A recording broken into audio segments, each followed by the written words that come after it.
આજની ધર્મકથા. પ્રણામ.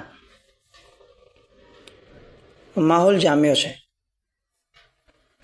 જે લોકોને કુમુદચંદ્રજી દ્વારા થતી સતામણી બહુ જ ખૂંચતી હતી એ બધાને વાદીદેવ સુરી મહારાજ સાહેબનું આ સ્ટેપ એ અતિ પ્રિયકર બન્યું.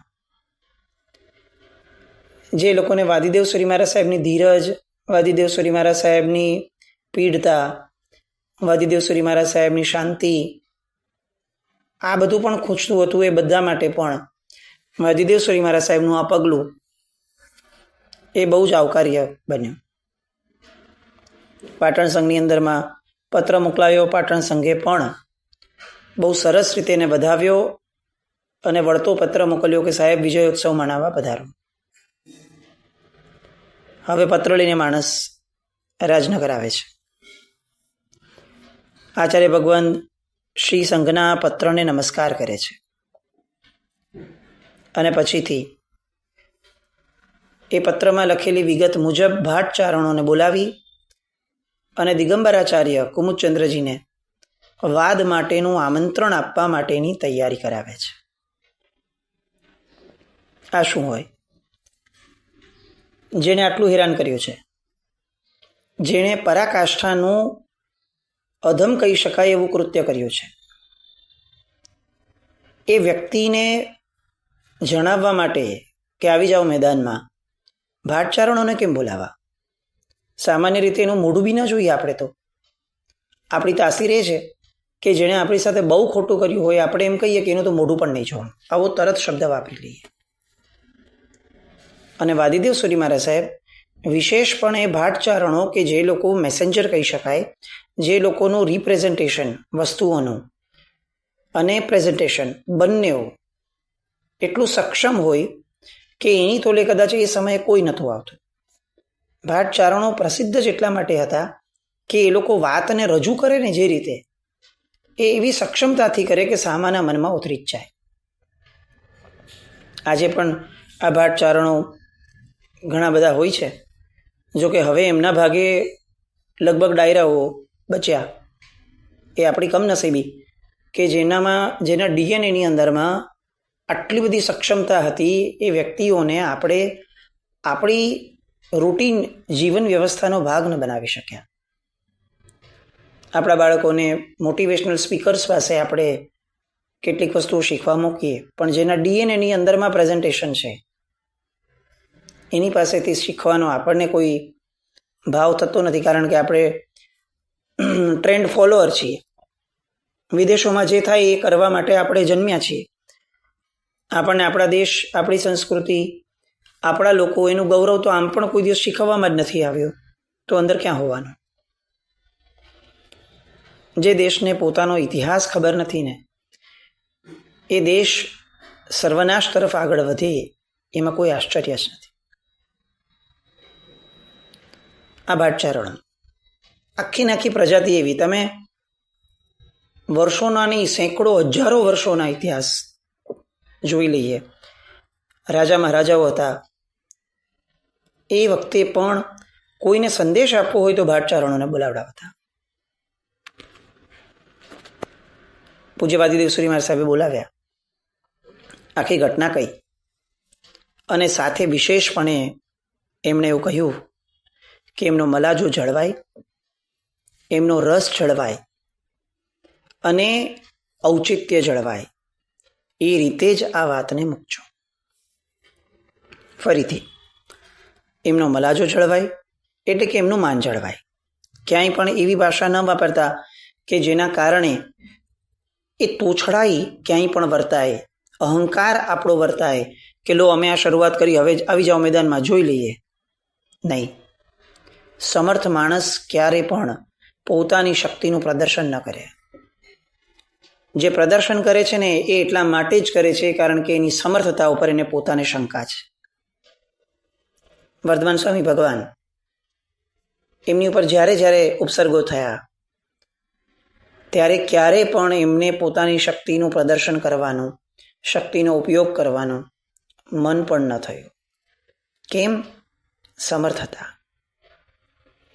સમર્થ વ્યક્તિને વિકલ્પ ન થાય અને એ જ સમર્થ વ્યક્તિ જ્યારે મેદાનમાં ઉતરે ત્યારે સામાને વિકલ્પ પણ ન બચે એ રીતે ખતમ કરે. વાદીદેવ શ્રી મહારાજ સાહેબનું જીવન જુઓ.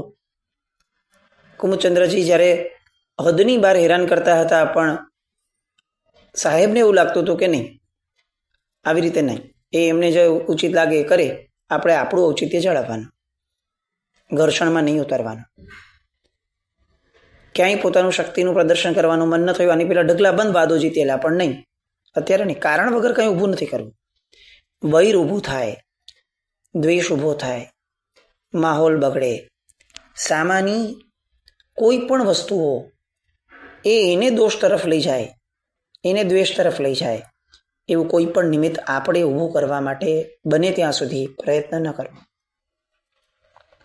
પણ હવે જ્યારે નિર્ણય લેવાની વાત આવી ત્યારે નાની મોટી નાની પોચી કોઈ વાત નહીં, સીધો વાદ, અને એ પણ રાજધાનીની રાજ્યસભામાં કરો યા મરોનો ફેસલો થાય એવી રીતે. એટલે પેલું માન જળવાય, તોછડાઈ ના આવે. બીજું, એમનો રસ જળવાય. કોઈ પણ વ્યક્તિને પડકાર ફેંકવા સમયે આપણી ભાષા એવી હોવી જોઈએ કે જેના કારણે એને એ પડકાર ઝીલવાનું મન થાય. આપણી સામાન્ય સાયકોલોજી પ્રેઝન્ટ જમાનાની એવી રહી છે કે આપણે સામાને પોતાનું એટલું બધું બોલી દઈએ કે એને એમ લાગે કે છોડ, આવા માણસ સાથે કોણ ઝઘડો કરે, હું શું કરી શકું એમ છું, હું તને આ કરી નાખીશ, આ કરી નાખીશ, આ કરી નાખીશ. અરે ઉભો રે ને ભાઈ, કરી લેજે ને કરવાના સમયે. બોલે છે કેમ?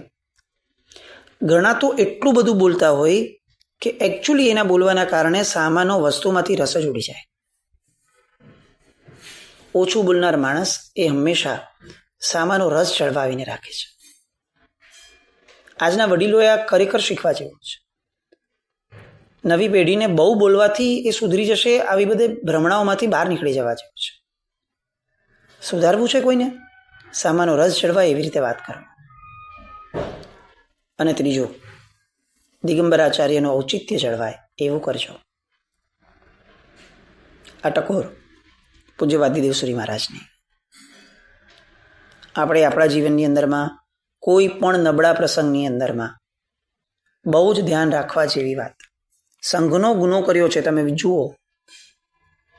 સાધ્વીજી ભગવંતનું ઔચિત્ય ગુમાવડાવ્યું છે, અને તેમ છતાં મારી પાત્રતા એ છે કે હું એના જેવો ન થાઉં, હું મારા જેવો બનું.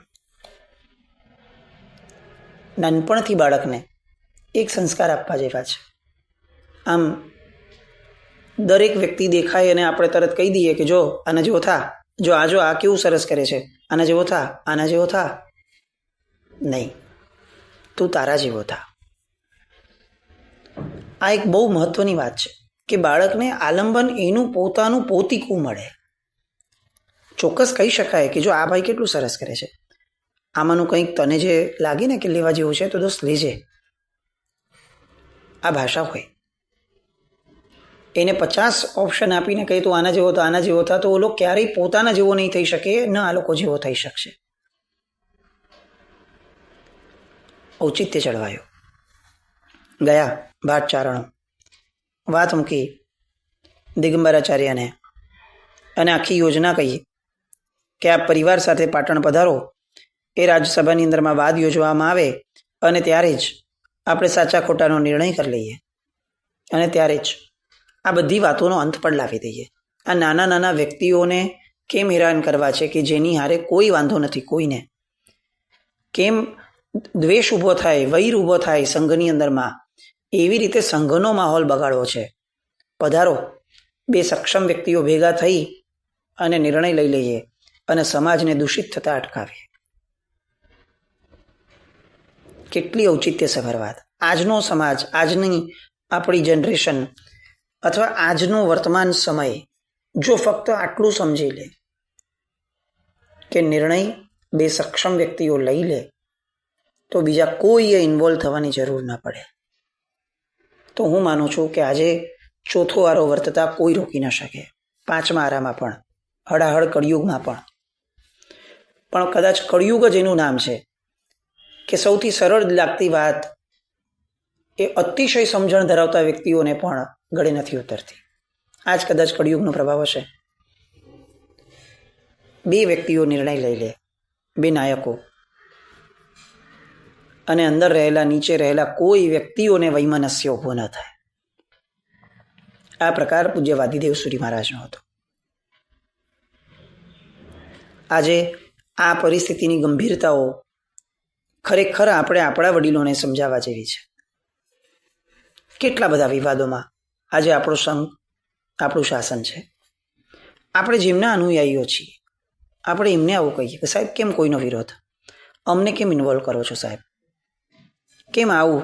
આપણા દરેક સંઘના ટ્રસ્ટીઓને પણ, આપણે દરેક નેતૃત્વને આ એક સક્ષમ અને સમર્થ એવો સંદેશ પહોંચાડીએ કે ભાઈ જે કાર્ય જેનાથી પતે છે ને એ કાર્ય એનાથી જ પતાવવા દો, અમારે એમાં કોઈ ઇન્વોલ્વમેન્ટ નથી રાખવું. આવું પણ થઈ જાય તોય કદાચ એ સમર્થ વ્યક્તિઓ ઉપર પ્રેશર આવે કે ભાઈ હવે આપણું પોષાશે નહીં, હવે આપણે જ આપણી સક્ષમતાથી નિર્ણય લેવો પડશે. માસ લેવલના કામ એ માસ લેવલની સમજણથી થશે, ફક્ત વાતોથી નહીં થશે. અને સમજણ તો વ્યક્તિગત છે, એ તો જીવ કેળવશે તો જ કેળવશે. બાકી લાખ પ્રવચન સાંભળ્યા પછી પણ સમજણ આવે એવું જરૂરી નથી. સમજણ તો કેળવવાની વસ્તુ છે, જે જીવે પુરુષાર્થપૂર્વક, માનસિક પુરુષાર્થપૂર્વક પોતે કેળવવી પડે. દિગંબરાચાર્યએ તરત હામી ભરી. એમને તો જોઈતું જ હતું, નશો અંદર પડ્યો છે એટલે ક્યાંય વિકલ્પ બી ન થયો કે આવો સમર્થ નિર્ણય અચાનક લેવા માટે જો વાદીદેવ સૂરી મહારાજ સાહેબ તૈયાર થયા તો એનો અર્થ કે એમનો પોતાની ઉપરનો આત્મવિશ્વાસ કેવો પ્રબળ હશે. તો હું ફેર વિચાર કરું. આવો વિકલ્પ પણ ન થયો. ઉલટાકનું એમને એમ થયું કે ચાલો બદલો લેવાનો અવસર મળ્યો છે, આ લોકોએ સામેથી કીધું છે, આપણને તો જોઈતું તું જ, અને સ્વીકારી લો. અને અંતે પાટણ જવા માટેની તૈયારીઓ ધમધમ બંને પક્ષેથી શરૂ થઈ ગઈ. આ બાજુ વાદીદેવ સૂરી મહારાજ સાહેબ પાટણમાં થનારા વાદ માટે પોતાના શિષ્યોને તો આમે ઘડ્યા છે. કંઈ એવું જરૂરી નથી કે ચાલો હવે બધા પ્રવચનને બધું બંધ કરી નાખો, કાંઈ નહીં, હવે એક જ વાત ગમે તે ભોગે આ વાત જીતવા માટેનો પ્રયત્ન કરો. ના, પણ વાદની તૈયારી એ હતી કે આખા શ્રી સંઘને એક વિશ્વાસમાં લીધો કે હવે જે થશે એ બે સમર્થ વ્યક્તિઓ વચ્ચે થશે. એટલે શ્રી સંઘે આ બધી પડોજણમાંથી માનસિક રીતે પણ બહાર આવી જવું. અને શ્રી સંઘને પણ સંતોષ હતો, પોતાના નાયક ઉપર વિશ્વાસ હતો કે બરોબર બદલો લેવાશે, બરોબર પાઠ ભણાવાશે. અને ધીરે ધીરે ચાતુર્માસિક આરાધનાની અંદરમાં લોકો પોતાની બહુ વ્યવસ્થિત જે હતી ઘટના એ રીતે આગળ વધવા લાગ્યા. ચાતુર્માસ પૂરું થયું અને દેવસૂરી મહારાજ સાહેબે પાટણની પ્રયાણની બધી જ તૈયારીઓ એ થઈ ગઈ હતી. હવે પાટણ પ્રયાણનું મુહૂર્ત નક્કી કર્યું. જુઓ, આ એક વાત છે ને બહુ જ આવશ્યક છે.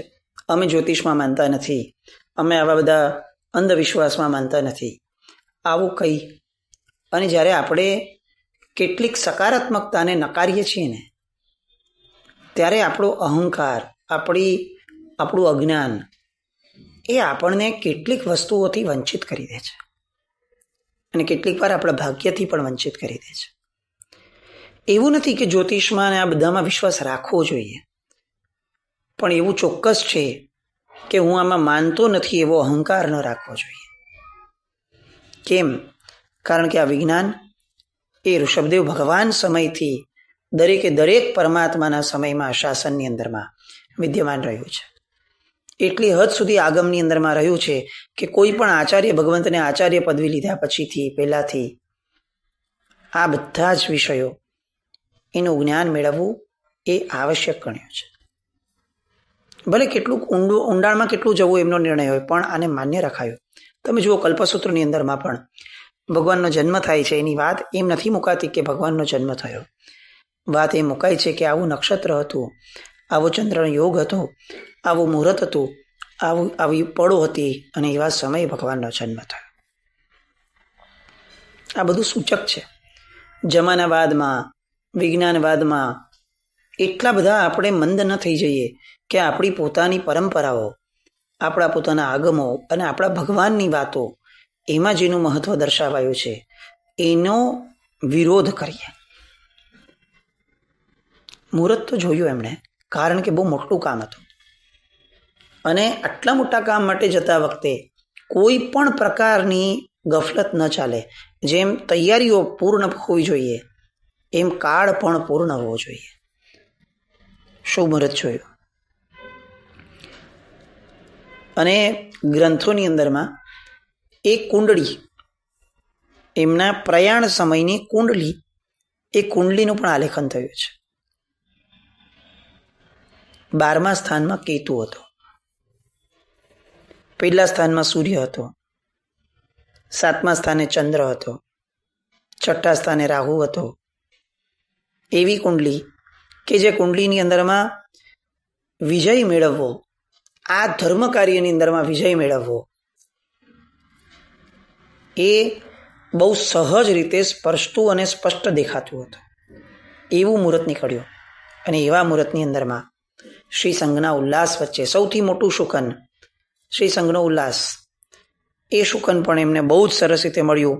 બધાની શુભેચ્છાઓ મળી, શુભમંગલ કામનાઓ મળી. આકાશમાંથી ચાશ પક્ષી દ્રષ્ટિગોચર થયો, જે સૌથી સારું શુકન ગણાય. સાહેબની, વાદીદેવ સુરી મહારાજ સાહેબની જમણી આંખ ફરકવા લાગી, એ પણ શુકન ગણાય. મોર પ્રદક્ષિણા આવવા માટે આવ્યો, એ પણ સૌથી મોટું શુકન ગણાય. અને સાહજિક રીતે કોઈ પણ મેચ ફિક્સિંગ કર્યા વગર પરમાત્માનો રથ સામેથી મળ્યો. આવા બધા શુકનો. અત્યારે તો આપણા શુકનો પણ મેચ ફિક્સિંગ જેવા છે, જેને એકચ્યુઅલી શુકન કહેવા કે નહીં એ પ્રશ્ન લાગે. શુકન એ હોય જે સહજપણે મળે. શુકન એ હોય કે જે સારા આશયપૂર્વક મળે.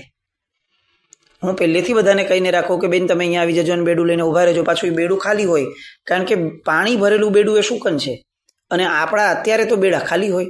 હવે આ બેડામાં શુકન ક્યાંથી મળવાનું? પણ ચાલે છે. પહેલાં તો પનિહારીઓ ગામમાંથી આવતી પાણી ભરીને, અને સાહજિક રીતે સામે મળી જાય તો એ શુકન ગણાતું. વગર પાણીનું બેડું આવું ક્યારે શુકનમાં વાંચવામાં જ નથી આવ્યું, પણ ચાલે છે. અને કદાચ આવા બધા શુકનો, આવી બધી વિચારણાઓ એ શુકન કરતી હોય તો એનો આનંદ પણ છે. પણ સાહેબને તો બધું જ નેચરલ શુકન મળ્યા, બધા જ. બીજી બાજુ કુમુદચંદ્ર સુરીજી, એમનું પણ પ્રયાણ નક્કી હતું, એમણે પણ ચોઘડિયું જોયું હશે, પણ એમના પ્રયાણ સમયે અપશુકન થવા માંડ્યા. આગળ પાછળ તરત છીંક આવી.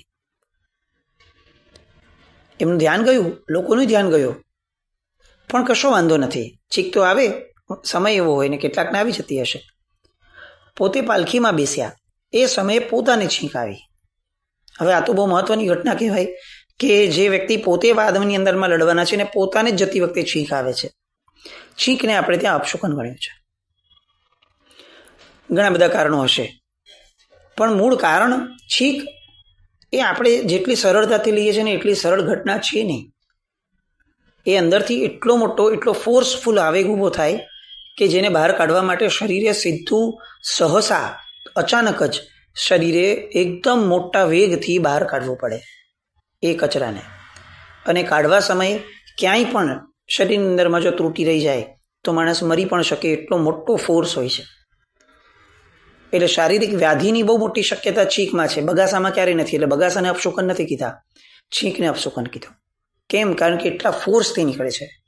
મે બી આ બાયોલોજીકલ રીઝન છે, બીજા પણ રીઝનો હશે જ. હવે એમને પોતાને છીંક આવી, પણ એમણે એમ કીધું કે એમાં શું, મારા જેવા સમર્થ જ્ઞાની વ્યક્તિને આવી બધી વાતોથી કે આવા બધા વહેમની અંદરમાં રહેવું ના જોઈએ. કાંઈ નહીં, છીંક તો સારી, ચાલો બીજા 2-3 જણ છીંક ખાઓ. 2-3 જણની આવી ગઈ છે, બધું મળીને છીંક થઈ ગઈ, કશો વાંધો નથી. સામેથી કાળો નાગ વચ્ચે થઈને પસાર થયો. આ બાજુ મોર આવેલો, આ બાજુ નાગ આવ્યો. વાદીદેવ શ્રી મહારાજ સાહેબને મોરના શુકન થયા, પણ આ કાળો નાગ આવ્યો, અપશુકન થયા. જેને શુકન શાસ્ત્રની અંદરમાં ભયંકર અપશુકન કહી શકાય એવું બધું જ કુમુદચંદ્રજીને થયું. પણ તેમ છતાં અહંકાર એવી વસ્તુ છે કે બધું જ જ્ઞાન હોવા છતાં એ વસ્તુની અનદેખી કરે. નજર સામે દેખાય છે કે આ બધા ઈંધાણો નબળા છે, પણ મન સ્વીકારવા તૈયાર નથી થતું, કારણ કે મન એવું માને છે કે મારાથી વધુ જ્ઞાની કોણ હોવાનું.